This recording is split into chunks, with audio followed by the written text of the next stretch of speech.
I never thought that at my 62 years old, I'd be driving at the 11 o'clock hour at night down unfamiliar streets, my hands trembling on the steering wheel and my heart pounding as if it wanted to escape my chest. It all started 3 hours ago, when I drove past the corporate building where Robert had worked for 25 years. The lights were off, the parking lot was empty, and a sign on the main door announced that the offices closed at the 6 o'clock hour in the evening for renovations. My first reaction was to think I had the wrong building, but no. The company logo was right there, mocking me from the dark facade. I dialed his number with fingers that were already beginning to shake. "How's work going, my love?" I asked, trying to keep my voice casual, normal, like the devoted wife I had been for 4 decades. His reply was immediate, rehearsed, perfect in its deceit. "Very busy here, Carol. I can't talk right now. The Asian project has all of us working around the clock. Don't wait up for me." And then I heard them. Soft moans, muffled laughter, the unmistakable sound of intimacy I thought I knew so well. My stomach churned, but my mind, that part of me that had been asleep for years, woke up with a terrifying clarity. The family GPS app, which I myself had insisted on installing after Robert had a small accident last year, now became my guide toward the truth. The blue dot representing his silver Cadillac was blinking in a residential neighborhood 40 minutes from our house, in an area of Seattle we had never visited together. With every mile I drove, I felt as if I were peeling layers off my own skin, revealing something raw and painful underneath. Before continuing, I wanted to know if you've subscribed to the channel and also if you liked the video. This helps me see that you support me and like my stories. Now, let's continue. The neighborhood was beautiful, too beautiful. Houses with perfectly manicured lawns, antique streetlights bathing the sidewalks in golden light. The kind of place where happy families lived their perfect lives. Robert's Cadillac was parked in front of a 2-story yellow house, with pots of petunias in the windows and a wooden swing on the porch. There was light in the 2nd-story windows, shadows moving behind lace curtains that looked straight out of a decorating magazine. I stayed sitting in my car, 3 houses down, watching. My mind tried to process what I was seeing, but it was like trying to put together a puzzle with pieces that didn't fit. This wasn't the house of any colleague I knew. It wasn't a hotel. It wasn't an anonymous apartment where clandestine affairs are consumed. It was a home, with a mailbox that had sunflowers painted on it, and a doormat that read, "Welcome." Then I saw her, a woman, not young as I had feared, but in her mid-40s, peering out of the 2nd-story window. Her hair was pulled back in a messy bun, and she was wearing a blue silk robe that I recognized with a painful pang. It was identical to the one Robert had given me for our last anniversary, only mine was red. The woman looked out at the street with an expression of satisfaction that was more painful to me than any gesture of passion. My phone vibrated. A message from Robert. "Leaving the office now, honey. Don't wait up for me. Eat without me." The lie was so blatant it almost made me laugh. Almost. I looked at the clock, the 11 o'clock hour and 43 minutes at night. How many nights had I eaten alone, slept alone, lived alone while he built this parallel life? A child appeared in the window next to the woman, a boy of about 10 years old, with dark, wavy hair like Robert's, with that same way of tilting his head when something made him curious.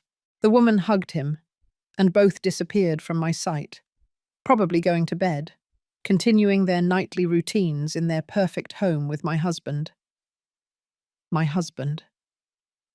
The words lost meaning in that moment, floating in my mind like strange objects I no longer recognized. 40 years of marriage, 2 adult children, 3 grandchildren, a whole life built on what, exactly? Lies? Half-truths? A masterful performance? The physical pain arrived then, So real I thought I was having a heart attack. I woke up in my car at the 5 o'clock hour and 47 minutes in the morning, my neck aching and my eyes swollen. The yellow house was still there, proof it hadn't been a nightmare. Robert's Cadillac was gone. I drove home on autopilot, every traffic light, every turn etched into my muscle memory after decades of living in the same place. I arrived just as Robert was walking in the front door, his briefcase in one hand and a box of Dunkin' Donuts in the other. My perpetual weakness. "Good morning, honey," he said, kissing me on the cheek with the same naturalness as always. "I brought your favorites, the Boston cream. I know I shouldn't have worked all night, but you know how these international projects are." His performance was flawless. If I hadn't seen what I saw, if I didn't know what I knew, I would have believed every word. I wondered how many years he had been perfecting this act. How many mornings had he walked through that door, with lies wrapped in bakery paper? "I was wondering where you were," I replied, surprising myself with how normal my voice sounded. "Why don't you shower while I make the coffee?" He nodded, humming that tune he always whistled when he was in a good mood. The same tune I had heard for 4 decades without knowing it meant he had spent the night with another family. While the shower water ran, I checked his briefcase. I had perfected the art of the discreet wife, or so I thought. I found the usual: work documents that seemed genuine, a tablet, company pens. But there was also something new, a second phone, one I had never seen, hidden in a compartment I didn't know existed. The screen showed several missed calls from home, and one text message. "Daddy, don't forget my soccer game on Saturday. Mum says you promised to come. Love you." Another woman named Mum, by another one of Robert's children. The frame suddenly widened, and I started to see the complete picture. The frequent business trips, always of 3 or 4 days. The weekends when he had to work. The calls he received and answered in the backyard, far from my ears. The credit card purchases that never arrived home. I had been so stupid, so trusting, so blind. But no, I corrected myself. I hadn't been stupid. I had been a wife who trusted her husband. I had chosen to believe, chosen not to see, because the alternative was unthinkable. I remembered specific moments now, with painful clarity. Like that time, 15 years ago, when I found a jewelry store receipt in his pocket. "It's for my boss's secretary's birthday," he had said. "You know how he is. He always sends me to do his personal shopping." And I had believed him. Or when, 10 years ago, our daughter Lucy told me she had seen Daddy at the mall with a lady and a little boy. "It must be some colleague's sister," I had replied, downplaying it. "Daddy is always helping people." Lucy was 15 years old then. The boy in the window last night would be about 10 years old. The math was cruel in its precision. I heard Robert turn off the shower. I put everything back in its place, each object exactly as I had found it. I had learned a lot about deceit in the last few hours.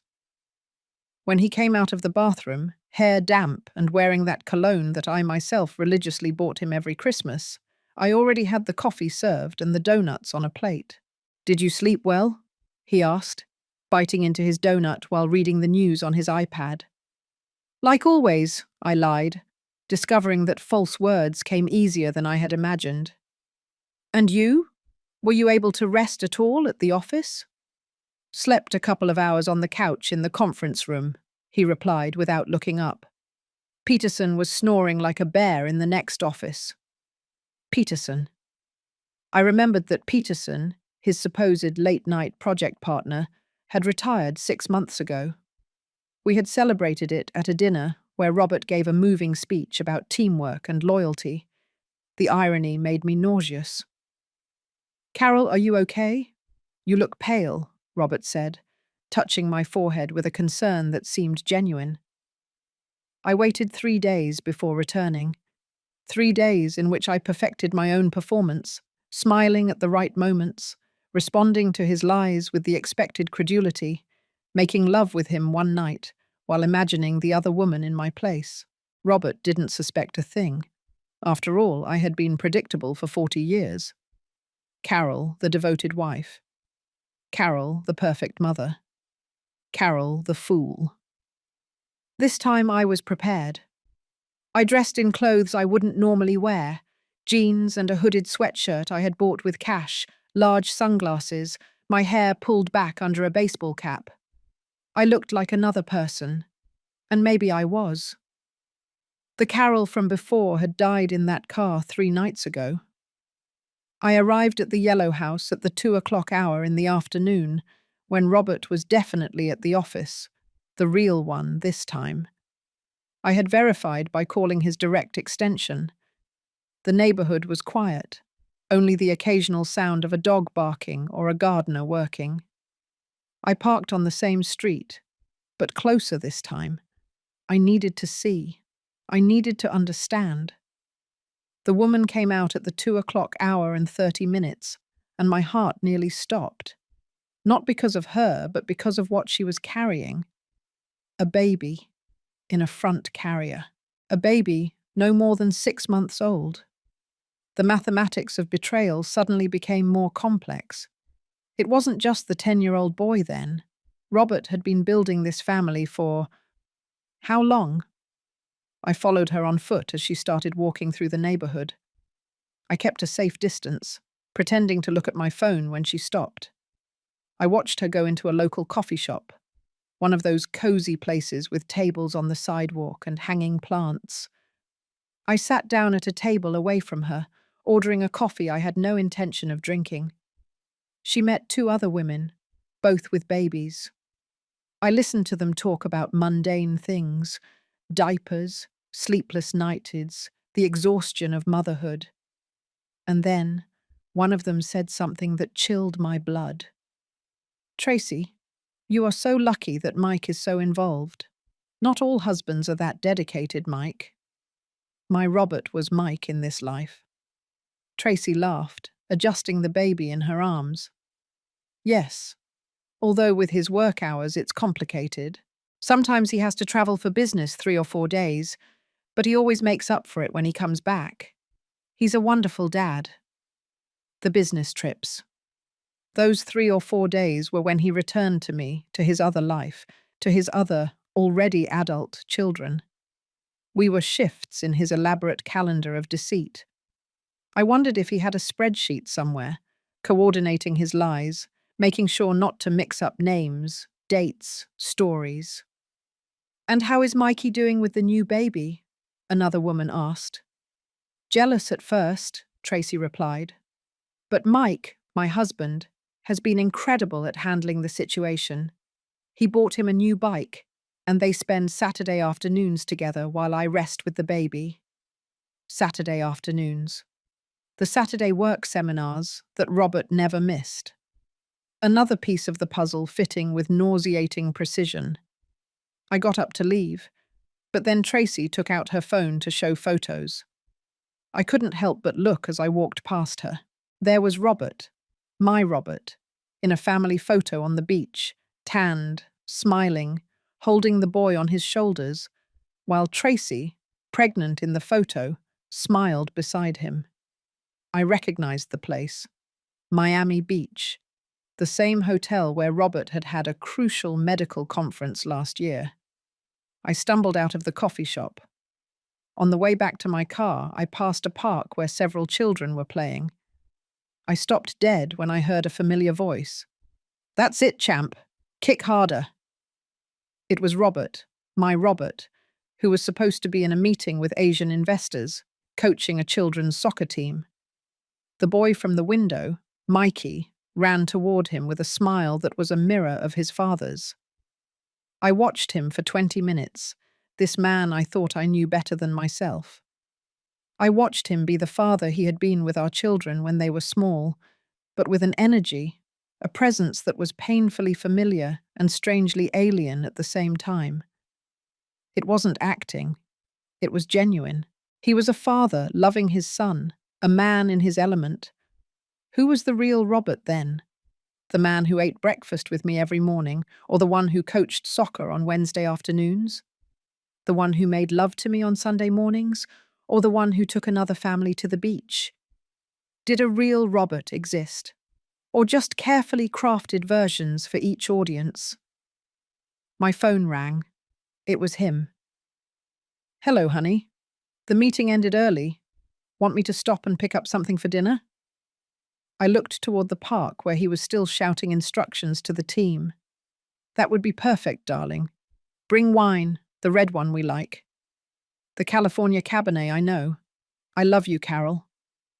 "I love you too," I replied, the words ash in my mouth. That night, as Robert slept beside me with the quiet breathing of a guiltless man, I got up and went to the bathroom. I looked at myself in the mirror for a long time, studying every line, every mark that time had left on my face. 62 years old, 40 of them devoted to a man who had built a double life with the precision of a Swiss watchmaker. The tears finally came, silent at first. Then sobs that I had to muffle with a towel so as not to wake him.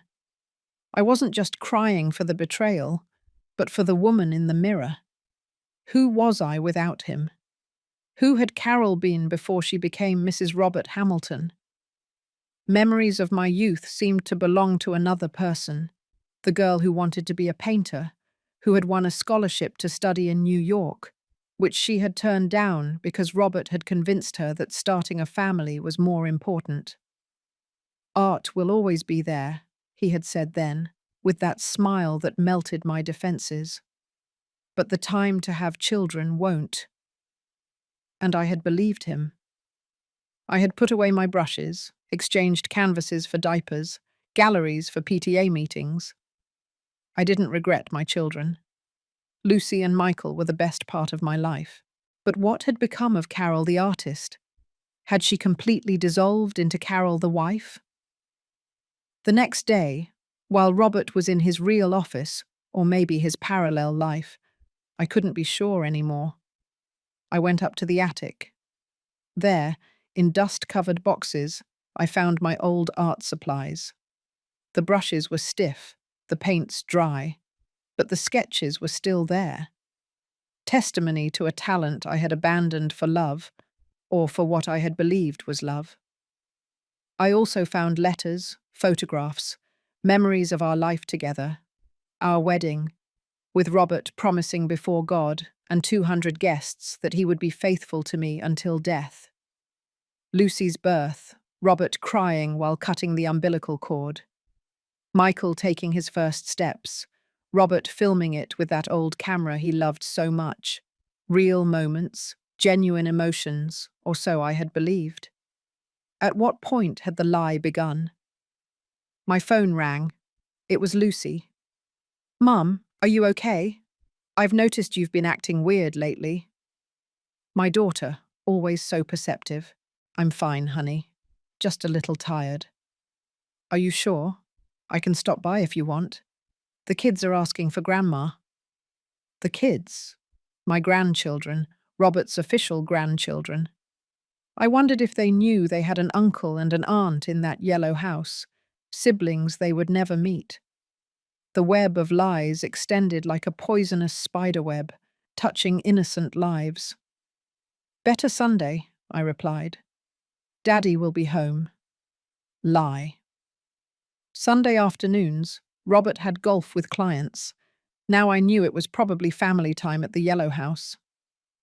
After hanging up, I returned to my investigation. The bank statements I had ignored for years now made sense. Regular transfers to an account I didn't recognize, purchases at stores we had never been to, medical expenses that didn't correspond to any illness of ours. Robert had been maintaining 2 homes, 2 complete lives, and I had been too trusting, too comfortable in my ignorance to notice. I found bills for private schools, for music lessons, for summer camps. Mikey played the violin, apparently. The baby, whose name I still didn't know, had been born at St. Jude's Hospital, the same one where our children had been born. The audacity of the deceit was almost admirable in its brazenness. That afternoon, I did something I had never done. I hired a private investigator, a discreet man recommended by a friend who had gone through a difficult divorce. I need to know everything, I told him. How long? How did it start? Everything. Are you sure you want to know everything? He asked me, his voice laden with experience in shattering lives with truths. Yes, I replied, though I wasn't sure of anything except that I couldn't continue living in this play.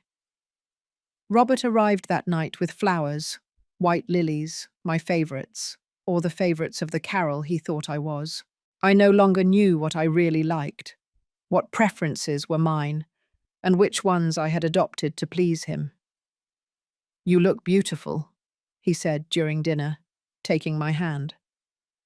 The private investigator, a man named Johnson with tired eyes that had seen too many secrets, came to the house a week later. Robert was on one of his business trips, that is, playing happy family at the Yellow House.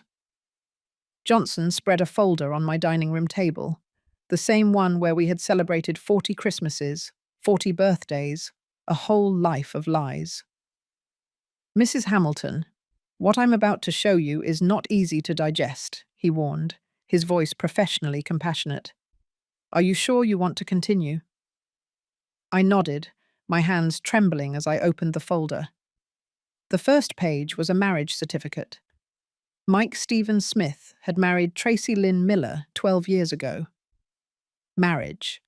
Not an affair, not a mistress, but another wife. In some country that allowed polygamy, maybe it would have been legal. Here it was bigamy, a crime. But this is illegal, I stammered, my mind trying to process the information. Technically, yes, Johnson replied. He used false documents, an alternate identity that he has perfectly maintained for years. Robert Hamilton and Mike Smith are the same person, but legally they exist as two different individuals. It's a professional job, ma'am. Your husband is no amateur at this. The following pages were worse. Photographs of Robert and Tracy's wedding, an intimate ceremony on a beach. She was in a simple white linen dress. He had that smile I thought I knew so well. Birth certificates, Mike Jr., born 11 years ago, 3 months after Robert had an emergency medical conference in Houston. Sophia Tracy, the baby, born 7 months ago, when Robert was at a corporate leadership retreat. There's more, Johnson said, moving to another section. Your husband has properties under his alternate identity's name, the house where the other family lives, a condo on the coast, a cabin in the mountains, all paid for in cash, without mortgages that could raise suspicion. My inheritance, my mother's inheritance, who had died 15 years ago, leaving me a considerable sum that Robert had wisely invested for our retirement. Now I knew where that money had really gone. He had financed his other life with my dead mother's money. How is that possible? I asked. My voice was barely a whisper. How can someone live like that for so long? Johnson shrugged. I've seen similar cases, though none this elaborate. Your husband runs 2 businesses, one under each name. The second is a consulting firm that justifies his additional income and his absences. It's brilliant, in a twisted way. I continued reading. School records for Mikey, excellent student, captain of the youth soccer team. Medical reports for Tracy, fertility treatments that Robert had paid for years before she could conceive. They had struggled to have children, just like us at the beginning. The irony was poisonous. There's something else you should know, Johnson said, clearly uncomfortable. The other woman, Tracy, she doesn't know about you. For her husband is a widower. The story he told her is that his first wife, Carol, died in a car accident 15 years ago. I was dead. In Robert's narrative for his other family, I was dead. He had metaphorically killed his wife so he could have another one. I wondered if he ever, while making love to Tracy, thought about the dead wife who slept in another house, in another life. Is there something about why? I asked, needing to understand the motivation behind so much elaboration. Johnson took out another folder. I discreetly interviewed some acquaintances in both circles. Apparently, your husband met Tracy when she was his physical therapist after his knee surgery. The knee surgery. I remembered those months perfectly. Robert, complaining about the pain, going to therapy 3 times a week, slowly recovering. I had been busy taking care of my sick mother then, trusting that he was following his treatment alone. He had planted the seeds of his other life, while I held my dying mother's hand. Tracy got pregnant shortly after, Johnson continued. From the dates, it seems your husband decided to keep both lives instead of choosing. Maybe because of the children, maybe because of the finances, maybe because he could. The financial documents suggest he manages nearly $3 million in assets between both identities. $3 million. Money he had inherited, earned, stolen perhaps, to maintain his empire of lies. I got up abruptly, running to the bathroom where I vomited until there was nothing left but bile. Johnson waited patiently, professional until the end. What do you want to do with this information? He asked when I returned.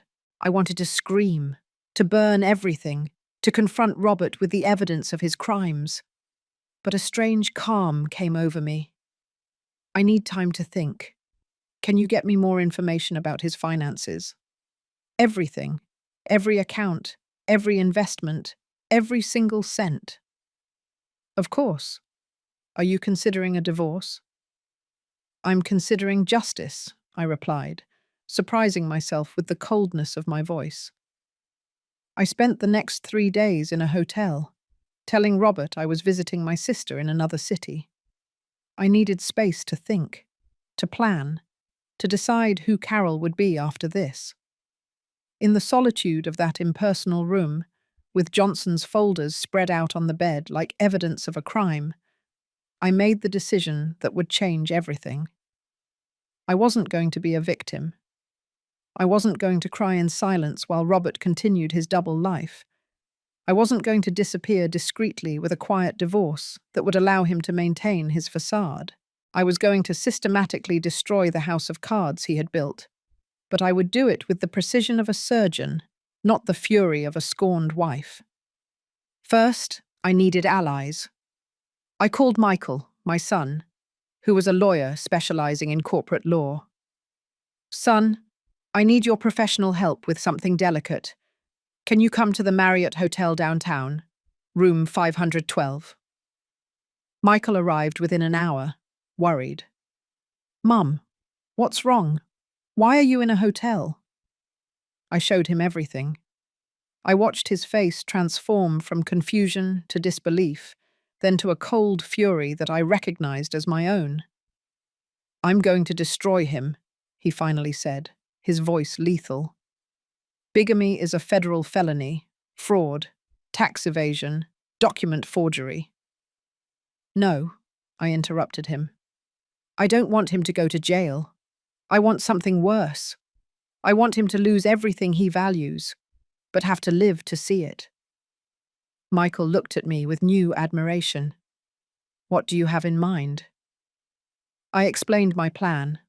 It was complex. It required patience, acting, and a cruelty I didn't know I possessed. Michael listened, occasionally suggesting improvements, legal refinements that would make everything airtight. We'll need Lucy, too, he said. She handles public relations for that big firm. She'll know how to manage the media aspect when everything explodes. Lucy reacted differently. She cried for an hour. Then she got furious. Then she cried again. How could he? She kept repeating. How could he do this to us? But when she calmed down, her strategic mind took control. We need to control the narrative. When this comes out, and it will come out, We need Daddy to be the undisputed villain. I also needed an unexpected ally. I called Robert's sister, Pamela, with whom I had always had a good relationship. Pamela listened in silence as I told her everything. Then she sighed deeply. I always knew something wasn't right, she admitted. The trips, the excuses, the way he sometimes got confused with details. I thought it was a mistress. I never imagined this. I need access to your mother's safe deposit box, I told her. Pamela was the executrix of my mother-in-law's will. Robert keeps important documents in there. Carol, Pamela said after a pause, my mother always liked you more than him. She used to say you were too good for Robert. You'll have what you need. The plan took shape over the next few weeks. I hired a second investigator, this one specializing in financial fraud.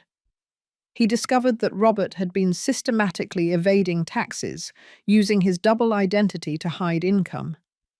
A forensic accountant tracked every transaction, building a case that would make the Internal Revenue Service shake. Michael prepared legal documents, not for an immediate divorce, but to freeze assets at the precise moment. Lucy cultivated media contacts, preparing them for the story of the year. Prominent businessman, lives double life for a decade. I returned home to my role as the devoted wife. Robert didn't suspect a thing. Why would he? He had maintained his deception for so long that arrogance had made him careless. He kissed me every morning. He called me from his office every afternoon. He made love to me with a passion that now made me nauseous. One night, while we were having dinner, he spoke about the future. I've been thinking about retirement, he said. Maybe in a few years we could travel, see the world like we always wanted to. That sounds wonderful, I replied, pouring him more wine. Where would you go first? I noticed the conditional tense, but he didn't. Italy, maybe. Or Greece. Places with history, with art. I know how much you like art. The art I abandoned for you, I thought, smiling. It would be perfect.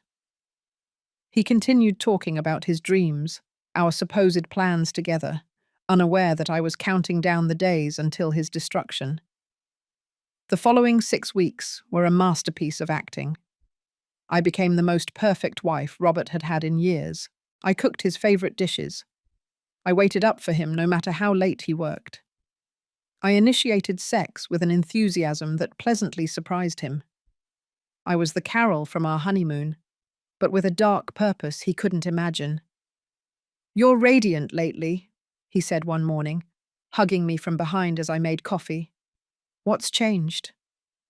I decided to value what we have, I replied, my voice poisoned honey. Life is short, don't you think? Meanwhile, the pieces of the plan moved like a clock. Michael had discovered that Robert's consulting firm, as Mike Smith, had won several government contracts using insider information obtained from his identity as Robert Hamilton. It was corporate fraud on a grand scale. Lucy had planted seeds on social media, anonymous accounts that began asking questions about the mysterious Mike Smith and his resemblance to Robert Hamilton. Nothing accusatory yet, just enough to create a murmur. The financial investigator found the grand prize, an account in the Cayman Islands with $5 million, money Robert had been diverting for years.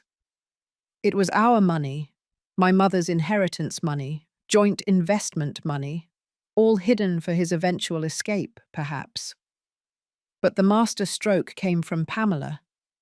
In her mother's safe deposit box, she found my father-in-law's real will, not the version Robert had presented. In the original, everything was left in a trust for the grandchildren, with Carol, me, as the administrator. Robert had forged documents to inherit everything himself, another federal crime. One afternoon, I followed Robert to the Yellow House. This time I didn't hide. I parked right in front and waited. I watched him get out of the car, but not like the Robert I knew. This man walked differently, more relaxed, younger somehow. Mikey ran into his arms, and Robert lifted him, spinning him in the air as the boy laughed. Tracy came out with the baby, and the scene was so domestic, so perfect, that I finally understood. Robert wasn't acting there. That was his real life. I was the obligation, the youthful mistake, that he couldn't correct. This family was what he truly wanted. The knowledge didn't hurt as I expected. Instead, it gave me clarity. I wasn't destroying a marriage, I was exposing a lie. It wasn't revenge, it was justice. That night, Robert came home late, smelling of baby powder and with a ketchup stain on his sleeve, probably from dinner with his other family. "Sorry I'm late," he said, kissing me distractedly. "The meeting ran long." "No problem," I replied, noticing the child's drawing sticking out of his briefcase. "Did you eat dinner?" "Ate something at the office," he lied easily. "But I'd love a glass of wine with you." We sat on the couch, him talking about his fictional day, while I nodded at the appropriate moments. At some point, he rested his head on my lap, an intimate gesture from our early years. "Are you happy, Carol?" he asked suddenly. The question took me by surprise. "Why do you ask?" "I don't know. Sometimes I feel like I've lost something, that at some point I took a wrong turn and can't find my way back." It was the most honest he had been in years, and for a moment I almost felt pity for him. Almost. "We all make choices," I replied, stroking his hair. "The important thing is living with the consequences." "I guess you're right," he sighed, closing his eyes. Michael called me the next day. "Everything's ready. The documents are prepared. Lucy's contacts are waiting. The IRS has been anonymously notified. We're just waiting for your signal." Friday, I decided. During the anniversary dinner. Our 40th anniversary was in 2 weeks. Robert had reserved the most exclusive restaurant in the city. He had invited our closest friends, family. It would be public. It would be devastating. It would be perfect. "Are you sure?" Michael asked. "Once we start, there's no going back." I thought about Tracy, ignorant that her husband was a bigamist. About Mikey and little Sophia, who would lose the father they knew.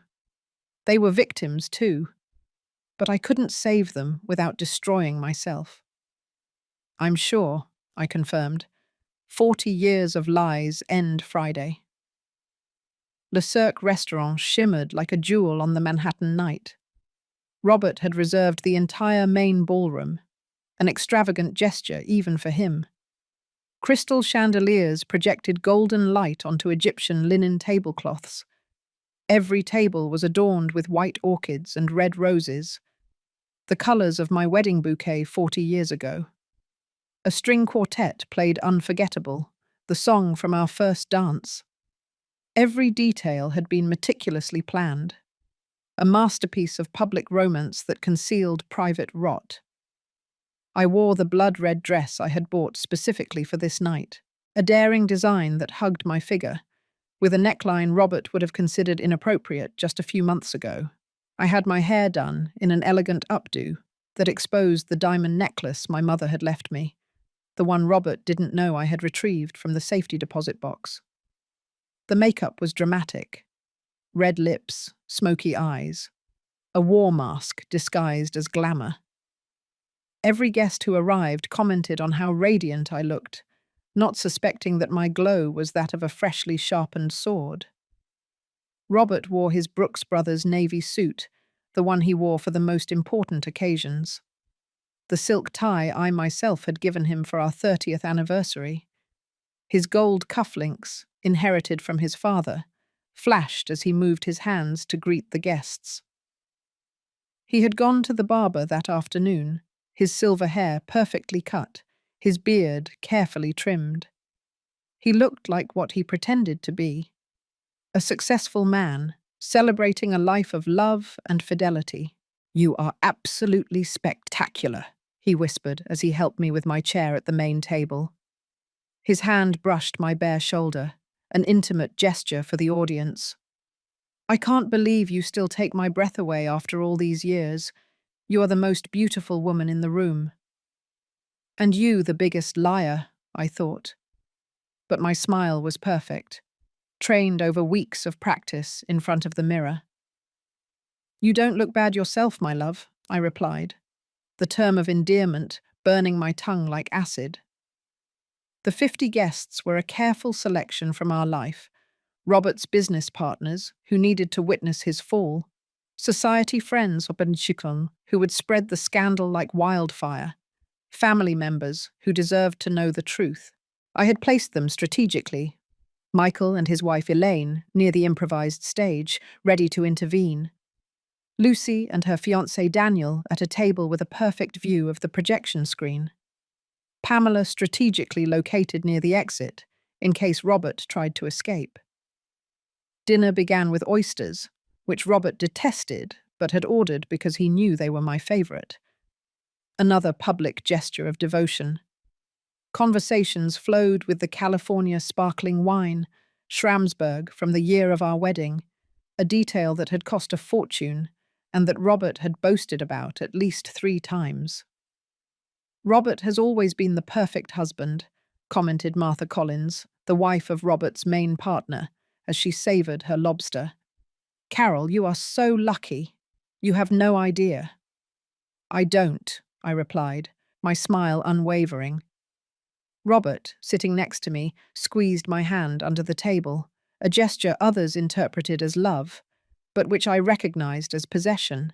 At the 9 o'clock hour and 30 minutes, when the Belgian chocolate desserts were served, Robert stood up, gently tapping his glass with a knife. The quartet stopped playing. Conversations ceased. All eyes turned to him. Dear friends, families, he began, his voice rich and deep, the voice he had used to seduce me 4 decades ago. 40 years ago, in a small bookstore downtown, I met a woman who would change my life. Carol not only became my wife, but my best friend, my confidant, my partner in every adventure. I saw some women discreetly drying tears. Martha sighed romantically. The men nodded approvingly. It was a masterful performance.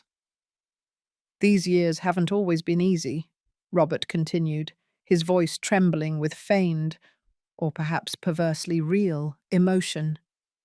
We've faced losses, challenges, moments of doubt, but Carol, my Carol, has been my anchor, my safe harbor in every storm, the light that guides me home every night. The irony was so bitter that I had to take a sip of water to keep from choking. Every night he supposedly guided home, he chose another direction, another home, another woman. That is why, Robert took a blue velvet box from his pocket. I want to renew my vows here, in front of all of you. He opened the box, revealing an eternity band with diamonds.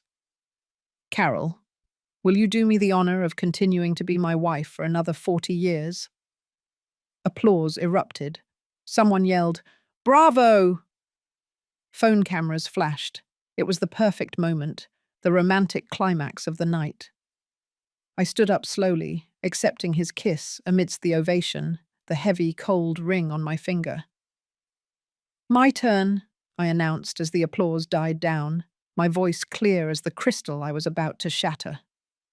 40 years is a long time, long enough to know every secret, every truth, every lie about a person, or so one would believe.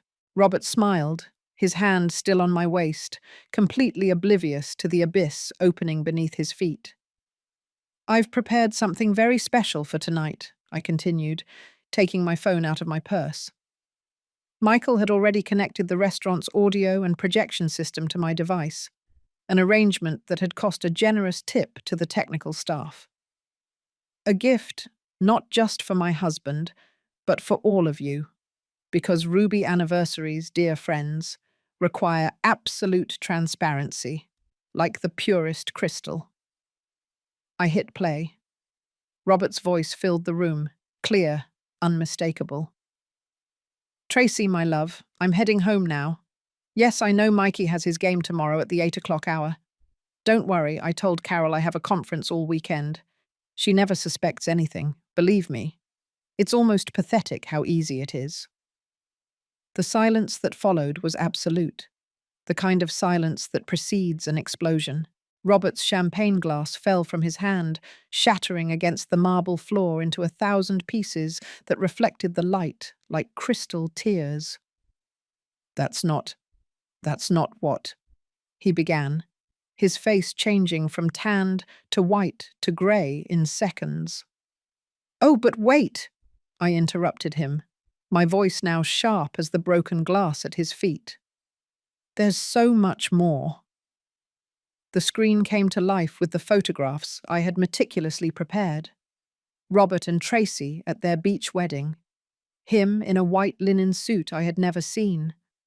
Mike Jr.'s birth certificate, with Mike Stephen Smith listed as the father. Christmas family photos from the last 10 years. Robert smiling with his other family in front of a tree I had never decorated. Sophia's ultrasound with a dedication. To the best daddy in the world. With love, Tracy. Gasps began like waves, each revelation provoking a new round of shock. Martha Collins had gone pale, her hand covering her mouth. Robert's partner, Jim Reynolds, looked at the images with a mixture of horror and fury, probably calculating the damage to the company's reputation. Pamela had buried her face in her hands, sobbing silently. 40 years, I said, walking slowly around Robert, who remained frozen like a statue. 40 years living with a bigamist, a pathological liar, a criminal. Yes, dear friends, a criminal. Bigamy is a federal felony with prison time. Carol, please. Robert finally found his voice, reaching out to me with his hands. We can talk about this in private. Don't do this. Michael stood up, interposing himself between his father and me. Don't come near my mother. His voice was lethal, controlled. And before you consider running away, you should know that the IRS already has copies of all your financial statements, including that Cayman Islands account where you hid $5 million. The prosecutor's office has the fraudulent contracts you signed using your fake identity. Lucy took the microphone that the quartet had abandoned. To our dear guests, I deeply regret that you are witnessing this, but after 40 years of public deception, we felt the truth also had to be public. My father not only betrayed my mother, he betrayed all of us. This is insane, Robert spun around, seeking support among the guests, but everyone recoiled as if he were contagious. Charles, you've known me for 20 years. You know I wouldn't. Wouldn't what? Charles, his best friend, stood up, his face a mask of disgust. That you're not capable of this. Apparently, I don't know you at all. I took the envelope from my purse, the divorce documents Michael had prepared. You have two options, Robert. You sign these documents now, renouncing all claims to our communal property, or this goes to public trial, and you end up in federal prison for bigamy, tax fraud, and document forgery. Pamela stood up then, her voice trembling but firm. Robert, you should also know that I found Dad's real document. The one you forged is with the authorities. Mum always knew something wasn't right with you. It was the final blow. Robert collapsed into the chair, the powerful man reduced to rubble. With trembling hands, he took the pen I offered him. As he signed, tears fell onto the documents, staining his name, his final surrender. The events following the anniversary dinner unfolded like perfectly aligned dominoes, each one knocking down the next with devastating precision. I didn't sleep that night. I sat on the balcony of the hotel apartment where I had taken refuge, watching the city lights flicker while my phone vibrated incessantly with calls and messages I wouldn't answer. The red dress still hung on my body like war armor, the smeared makeup tracing maps of pain on my face. At the 6 o'clock hour in the morning, Michael arrived with coffee and his laptop. The divorce documents are processed. Father signed them last night. There are witnesses. It's irrevocable. We also froze the joint accounts an hour ago. His efficiency was implacable. The lawyer taking control where the son might have hesitated. At the 7 o'clock hour in the morning, Lucy arrived with her public relations crisis team. 3 young women with tablets and determined expressions transformed my suite into a command center. The press embargo lifts in 2 hours, Lucy announced. Her professionalism barely concealed the fury burning beneath. We have exclusives with 3 major newspapers and 2 national television channels. The hashtag is already created. By noon, the whole country will know who Robert Hamilton really is. At the 9 o'clock hour in the morning, the story exploded. Prominent businessman lives double life, bigamy, fraud, and 12 years of deceit. The headlines screamed from every screen. The bigamist of the year became a worldwide trend in minutes. The photos I had provided of Robert with his 2 families went viral. Cruel but creative memes bloomed like mushrooms after the rain. The hotel phone rang. It was the front desk. Mrs. Hamilton, there are reporters in the lobby requesting statements.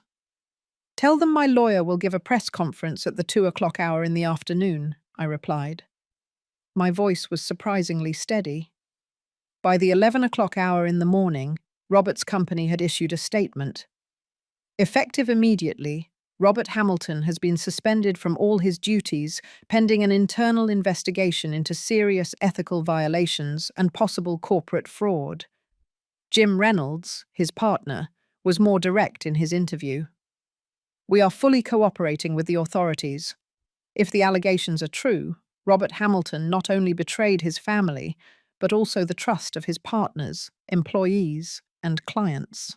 At the 3 o'clock hour and 47 minutes in the afternoon, my phone rang from an unknown number. It was Tracy. Her voice sounded like broken glass, every word cutting and fragmented. Is it true? She asked without preamble. Are you Carol, the dead wife? His first and only legal wife, I replied, keeping my voice neutral, without cruelty, but without solace. I never died, Tracy. He metaphorically killed me so he could have you. I'm sorry. You are a victim in this too. The children? Her voice broke into a sob. My God, the children. Mikey adored his father. The baby? What do I tell them? How do I explain that their whole life is a lie? I don't know, I admitted, because there were no words of comfort that could heal those wounds. But children are resilient. With help, with therapy, with true love, they will heal. Did you know about us? She asked. How long did you know? 2 months, I replied. Only 2 months of truth after 40 years of lies. I'm going to lose everything, she whispered. The house is in his name, the accounts, everything. I have nothing of my own. I quit my job when Mikey was born because he insisted. It was another level of cruelty from Robert, keeping her completely dependent. Give me your information, I heard myself say. My lawyer will contact you. You are not responsible for Robert's crimes. We'll make sure you and the children are financially protected. Why? She asked, genuinely confused. Why would you help me? Because destroying Robert doesn't mean destroying 2 innocent children, I replied. They didn't ask to be born into a lie.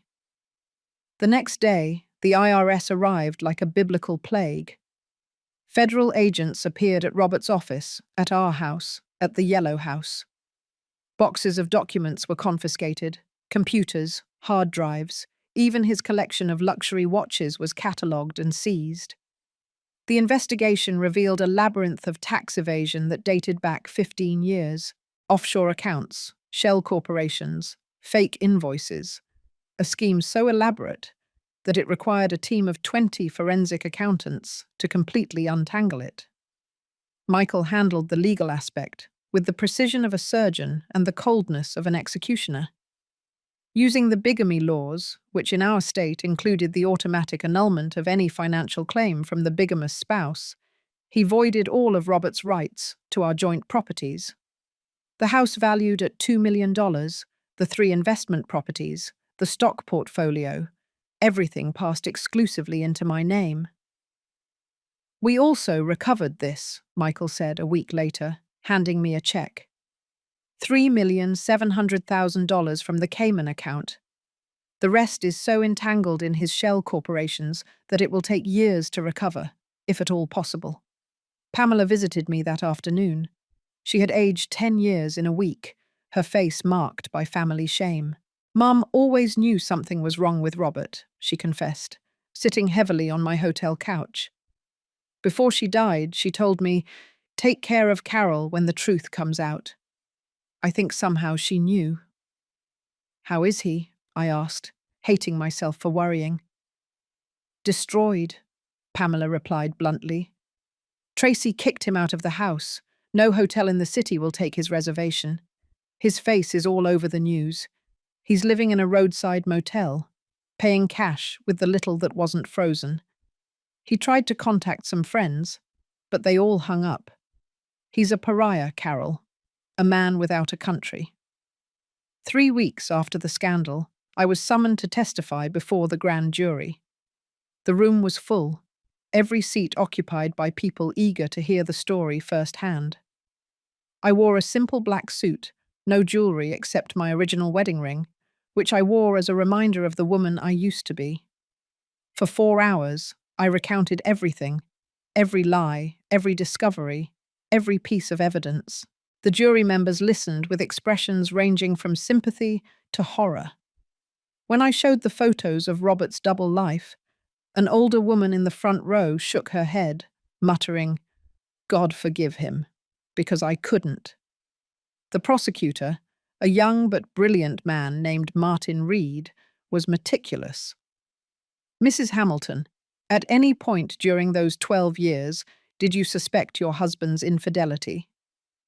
"There were moments," I admitted. "Small inconsistencies, strange absences.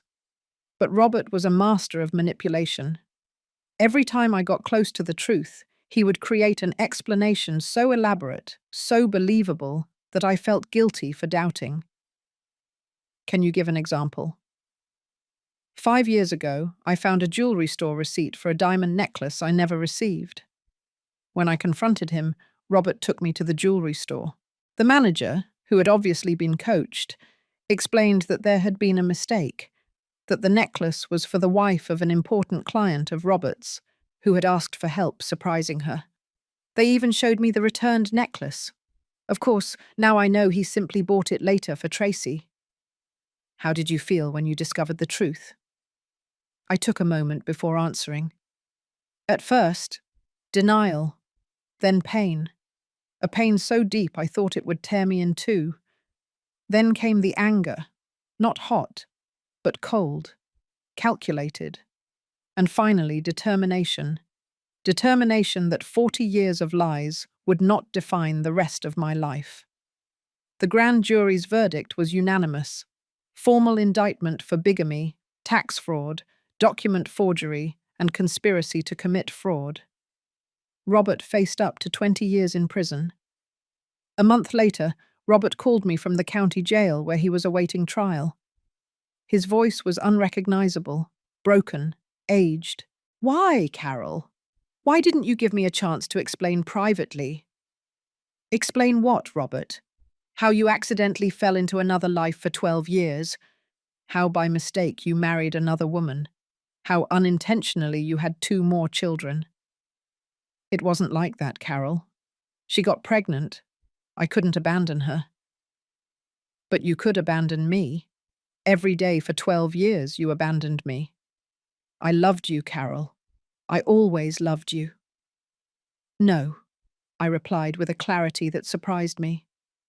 "You loved the idea of me, the perfect wife in your perfectly compartmentalized life. But you never loved me. Carol, the real woman with her own dreams and desires. You turned me into a character in your elaborate fiction. The children, his voice broke. My other children. What will become of them? Tracy and I have reached an agreement. They will receive financial support from the recovered assets. They will not suffer economically for your crimes. You and Tracy, you talk? The victims of the same criminal sometimes find solace in mutual understanding, I replied. Carol, please, I just want to… No, Robert. You have no right to want anything from me. You had 40 years of my life. You won't have another second. I hung up. It was the last time I would hear his voice. 2 years have passed since that anniversary dinner that changed everything. This morning, as I made coffee in my new kitchen, with a view of the city rooftops and the sun streaming through windows I chose all by myself, I received a notification on my phone. Robert had been released for good behavior. I felt nothing. No fear, no anger, not even curiosity. The man who had been my husband was a stranger now, a character in a story that had happened to another Carol, one who no longer existed. My art exhibition opened last month. Portraits of an Invented Life, I titled it. Each piece told a part of the story: the blind wife, the woman waking up, the architect of her own liberation. The critics were extraordinary, but more importantly, every brushstroke had been therapy, every colour a small victory over the past. At the opening, a man approached me. He was a widower, a retired literature professor, with kind eyes and a genuine laugh. Your work moves me, he said. There's so much pain, but also so much hope. We had coffee afterward, then dinners. There's no rush, no expectations, just two people who understand that life can begin again at any age. Michael called me yesterday. Dad tried to contact me, he said. He wants to meet with the family. And? I asked, though I already knew the answer. I told him his family was us for 40 years. He chose another. Now he has to live with that choice. My son, my fierce protector. Lucy was less diplomatic. She simply blocked his number. Pamela visits me sometimes. She tells me Robert lives alone in a one-bedroom apartment. He works as an accountant at a small firm that doesn't do background checks. Tracy doesn't allow him to see the children until they are older and can decide for themselves. It's a grey, monotonous existence, honest for the first time in his life. But this story isn't about Robert. It never really was.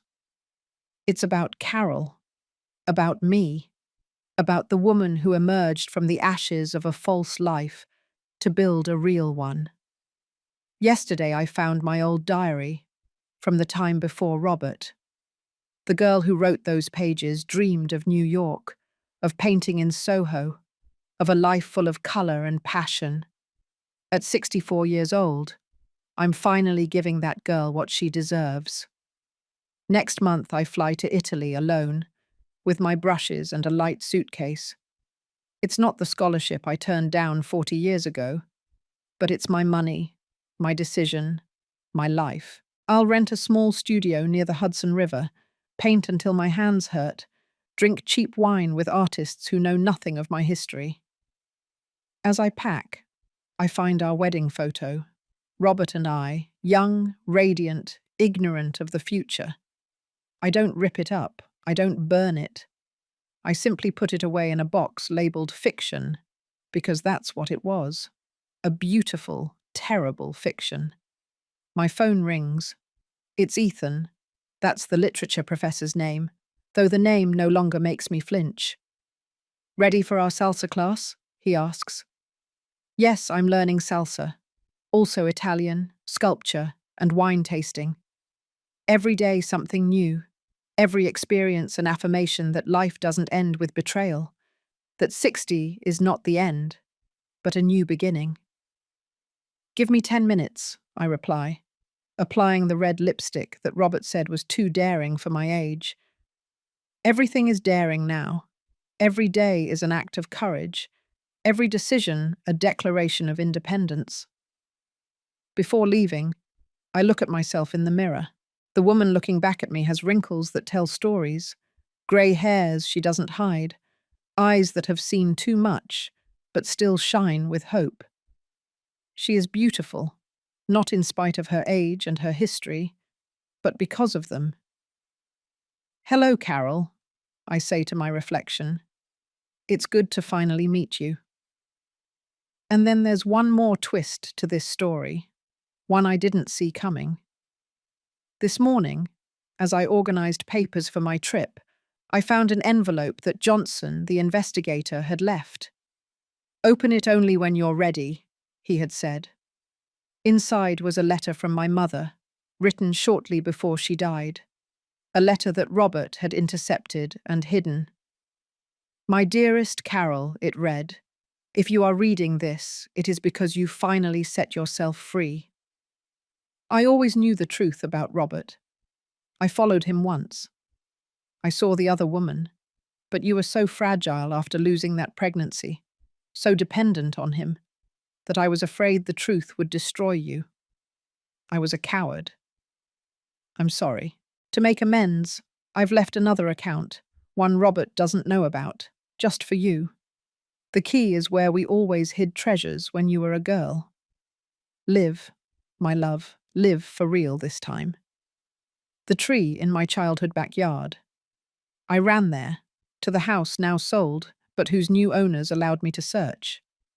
Buried among the roots, a metal box.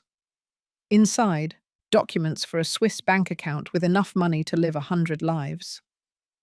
My mother had given me freedom posthumously, not just financial, but emotional. She knew. Someone had known and had chosen to protect me until I was strong enough to protect myself. I didn't need the money anymore, but I would use it. For a women's shelter, for art scholarships, for all the Carols trapped in golden cages. My story ends where it began, with a discovery, a revelation, a truth that changes everything.